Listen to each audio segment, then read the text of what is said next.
चाहते हैं कि हमारा समाज स्वस्थ बने तो बहुत इम्पॉर्टेंट है समाज में रहने वाली बच्चियां स्वस्थ हों, महिलाएं और लड़कियां स्वस्थ हों। आज की इस वीडियो में हम बात करने वाले हैं वुमेन हेल्थ के बारे में। वैसे तो वुमेन हेल्थ के ऊपर कई सारे वीडियोस मैंने ऑलरेडी अपलोड किए हुए हैं, अगर आप चाहें तो आप उन्हें चेक कर सकते हैं, लिंक आपको डिस्क्रिप्शन में मिल जाएगा। बहुत बेसिक थी लेकिन बहुत ही इंपॉर्टेंट जानकारियाँ मैंने आपके साथ शेयर की है उन वीडियोज़ में। थोड़ा और आगे बढ़कर और अच्छी तरीके से अपने स्वास्थ्य के बारे में जानते हैं, महिलाओं के स्वास्थ्य के बारे में जानते हैं और समझते हैं आज के इस वीडियो में PMS को। इस वीडियो को मैंने 2 पार्ट्स में बनाया है। आज के इस वीडियो में हम जानेंगे कि PMS यानी कि प्री मेंस्ट्रुअल सिंड्रोम क्या होता है, कौन से सिम्टम्स इस दौरान अगर आपको आए तो वो नॉर्मल हैं और कौन से सिम्टम्स ऐसे होते हैं जो एबनॉर्मल होते हैं। और अगर आप इस तरीके के सिम्टम्स को नोटिस कर रहे हैं तो आप सही वीडियो को जब पूरा देखेंगे तो आप ये रूल आउट कर सकते हैं कि कौन से सिम्टम्स आपके शरीर में एबनॉर्मल हैं। और जब आपको ये पता चल जाएगा तो आप सही समय पर जाकर डॉक्टर से इलाज करवाकर इस परेशानी से आप दूर हो सकते हैं, खुद को बचा सकते हैं। इसके बाद हम आगे बढ़ेंगे और जानेंगे कि PMS के बारे में आयुर्वेद में क्या कहा गया है।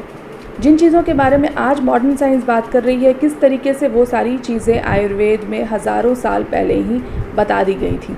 इसके बाद हम आगे बढ़ेंगे और ये भी जानेंगे आज के इस वीडियो में कि कौन सी ऐसी खाने पीने की चीज़ें हैं जिन्हें हमें अवॉइड करना चाहिए अगर हमें PMS बहुत ज़्यादा तकलीफ़ दे रहे हैं। तो वीडियो बहुत आज का इन्फॉर्मेटिव होने वाला है। पसंद आ जाएगा तो आप इसे लाइक कीजिएगा, दूसरों में भी शेयर कीजिएगा, बहुत फ़ायदेमंद है दूसरों के लिए भी। मेरे चैनल पर पहली बार मुझे देख रहे हैं तो चैनल को सब्सक्राइब ज़रूर कर लीजिएगा, उस रेड सब्सक्राइब बटन को क्लिक ज़रूर कर दीजिएगा। चलिए आगे बढ़ते हैं और आज हम बात करते हैं PMS के बारे में, समझते हैं इसको पूरी तरीके से। PMS यानी कि प्री मेंस्ट्रुअल सिंड्रोम्स वो सिम्टम्स होते हैं, वो इमोशनल या फिज़िकल सिम्टम्स होते हैं जो कि हर उस लड़की को, उस महिला को आते हैं जिन्हें पीरियड्स आ रहे होते हैं। और ये जो सिम्टम्स हैं वो पीरियड शुरू होने के कुछ दिन पहले या कुछ हफ्तों पहले से दिखने शुरू हो जाते हैं हर महिला में। बहुत अनकंफर्टेबल ये सिम्टम्स होते हैं। कुछ आंकड़ों की बात अगर कर ली जाए तो आप इस तरीके से समझिए कि कितना ज़्यादा कॉमन है ये होना कि करीब 10 मिलियन से ज़्यादा केसेस हर साल भारत में ही इसके रिपोर्ट होते हैं। इसके अलावा 90% महिलाओं में इस तरीके के सिम्टम्स देखे जाते हैं जो कि बहुत कॉमन होते हैं। तो आप समझिए कि करीब 5% महिलाएं ऐसी होती हैं, शायद ही ऐसी होती हैं जिन्हें इस तरीके की कोई भी सिम्टम्स देखने के लिए नहीं मिलते हैं पीरियड्स के दौरान। काफ़ी ज़्यादा शारीरिक तकलीफ़ से महिला गुजरती है। बात की जाए अगर दर्द की तो आपके शरीर में कुछ ऐसे एरियाज़ होते हैं जिसमें आपको तकलीफ़ महसूस होती है, दर्द महसूस होता है, जैसे कि ब्रेस्ट एरिया। इसके अलावा आपके लोअर बैक में दर्द होगा, आपके लोअर एब्डोमेन में दर्द होगा, आपके जॉइंट्स में भी पेन हो सकता है। तो ये एरियाज़ जो हैं बहुत कॉमनली पेन से इफ़ेक्ट होते हैं। आगे कुछ गैस्ट्रोइंटेस्टाइनल ट्रबल्स भी इस दौरान देखने के लिए मिलते हैं, जैसे कि नोज़िया की टेंडेंसी होना, कॉन्स्टिपेशन होना, डायरिया होना, ब्लोटिंग के जैसा महसूस होना, गैस बहुत ज़्यादा बनना, फ्लूइड रिटेंशन या वाटर रिटेंशन जिसे हम कहते हैं वो बहुत कॉमन होता है। एब्डोमेन डिस्कम्फर्ट भी होता है, लोअर एब्डोमेन में पेन होता है, बैक पेन होता है, क्रैम्पिंग होती है, ब्लोटिंग होती है। तो ये सारी शिकायत बहुत नॉर्मल होती है PMS के दौरान। इसके अलावा भी कुछ ऐसे सिम्टम्स होते हैं जो बहुत कॉमन होते हैं इस दौरान, जैसे कि एक्ने पिंपल्स होने लगना। पीरियड शुरू होने के कुछ दिनों पहले से ही आपके चेहरे पर आप देखेंगे कि एक्ने और पिंपल्स आने लगते हैं। इसके अलावा मूड स्विंग्स बहुत ज़्यादा होती हैं, इरिटेशन होने लगता है, आपको क्रेविंग्स होती हैं, पर्टिकुलरली बहुत ज़्यादा चीनी खाने का मन होता है, शुगर मीठा खाने का मन होता है, चॉकलेट्स वगैरह जंक फूड खाने का बहुत ज़्यादा मन होता है। ये बहुत नॉर्मल है।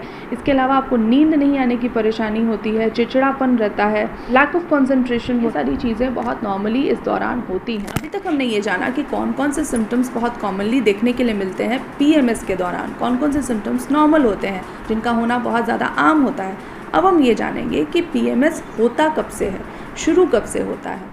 तो आप ये समझिए कि हमारे पीरियड साइकिल को, हमारे मेंस्ट्रुएशन साइकिल को 2 पार्ट्स में डिवाइड किया गया है। पहला जो पार्ट होता है वो होता है प्रोलिफरेटिव फेज़, जो ओव्यूलेशन होने तक के टाइम को, पीरियड शुरू होने के पहले दिन से जब तक आपका ओव्यूलेशन नहीं हो जाता है तब तक का जो 15 दिन का टाइम होता है उसको प्रोलिफरेटिव फेज़ कहते हैं। ओव्यूलेशन होने के बाद से अगला पीरियड शुरू होने तक का जो समय होता है वो ल्यूटल फेज़ होता है। यानी कि जिस दिन आपका ओव्यूलेशन हो जाता है उस दिन से हम काउंट करना शुरू करते हैं। जिस दिन ओवरी से एग रिलीज़ होता है उस दिन से हम काउंट करते हैं और ये 15 दिन का टाइम उस दिन ख़त्म हो जाता है जिस दिन आपका पीरियड शुरू हो जाए। यानी कि ओव्यूलेशन से लेकर अगला पीरियड शुरू होने के पहले दिन तक का जो 15 दिन का समय होता है उसे हम ल्यूटल फेज़ कहते हैं और इस दौरान PMS देखने के लिए मिलते हैं।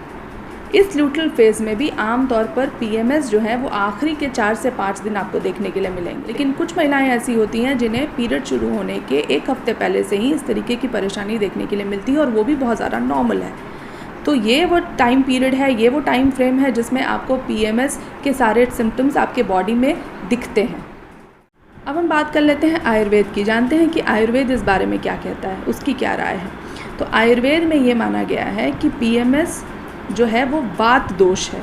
हमारे शरीर 3 दोषों से बना हुआ है, वात, पित्त और कफ। अगर हमने कुछ एहतियात नहीं बरते, कुछ लाइफस्टाइल चेंजेस नहीं किए, कुछ खाने पीने में अगर परिवर्तन नहीं किया, तो ये बिगड़ा हुआ जो वात होता है वो आगे बढ़कर पित्त को भी डिस्टर्ब कर देता है या फिर कफ को भी डिस्टर्ब कर देता है। पित्त को अगर डिस्टर्ब करता है तो कुछ सिम्टम्स जो बहुत नॉर्मली देखने के लिए मिलते हैं, जब पित्त भी बिगड़ जाता है वात की वजह से, तो वो सिम्टम्स कुछ इस तरीके से होते हैं कि आपको एक्ने पिंपल्स दिखाई देंगे, आपको क्रोध बहुत ज़्यादा आएगा, बहुत ज़्यादा गुस्सा आएगा, बहुत ज़्यादा इरिटेशन होगा, आपको खट्टी डकारें आने लगेंगी, नौजिया की फीलिंग होगी। तो ये सिम्टम्स तब होते हैं जब पित्त डिस्टर्ब हो जाता है वायु के डिस्टर्ब होने की वजह से। कुछ महिलाओं के शरीर में जब वात डिस्टर्ब हो जाता है तो आगे चलकर ये कफ को भी डिस्टर्ब कर देता है और तब जो सिम्टम्स देखने के लिए मिलते हैं वो है आपको बहुत एनर्जी लो महसूस होगी, अपनी थकावट बहुत ज़्यादा महसूस होगी, पेट में भारीपन महसूस होगा, आपको वाटर रिटेंशन की तकलीफ़ आ जाएगी और इस दौरान आपको ऐसा महसूस होगा कि आपका वज़न भी कुछ बढ़ गया है। तो ये जो तकलीफ़ है वो तब होती है जब वात आगे बढ़कर कफ को भी डिस्टर्ब कर देता है। अब हम जानते हैं कि पीएमएस किस एज में देखने के लिए मिलता है।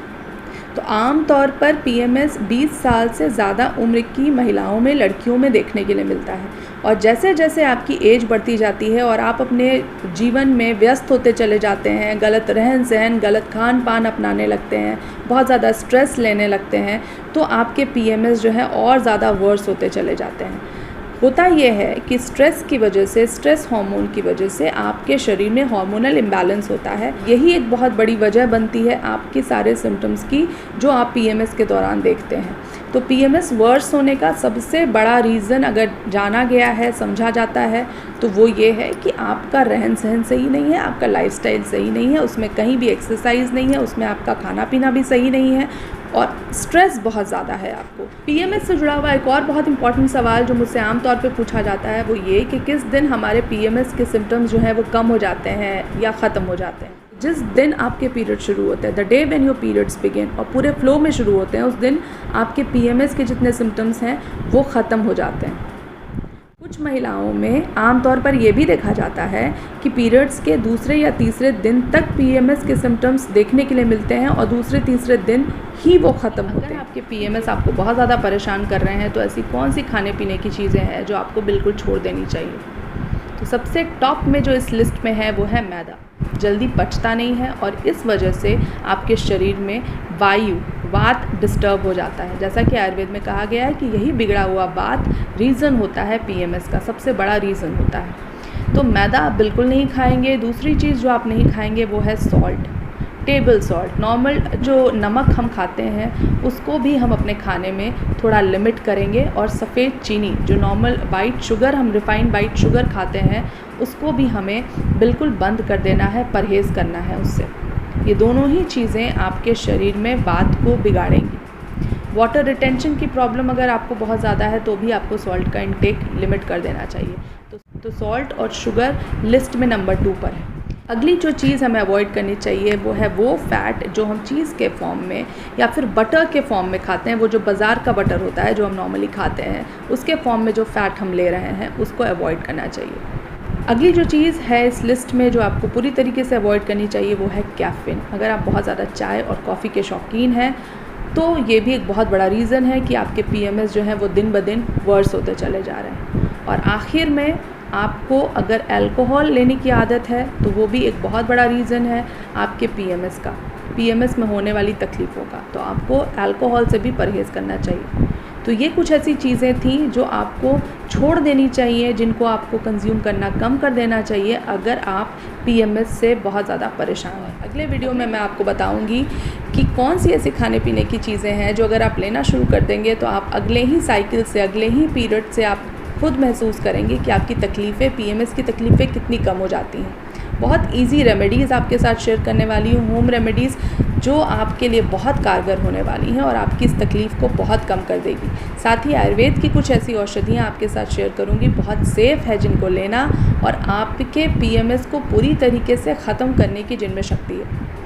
मिलते हैं उस वीडियो में, तब तक के लिए stay healthy and stay fit.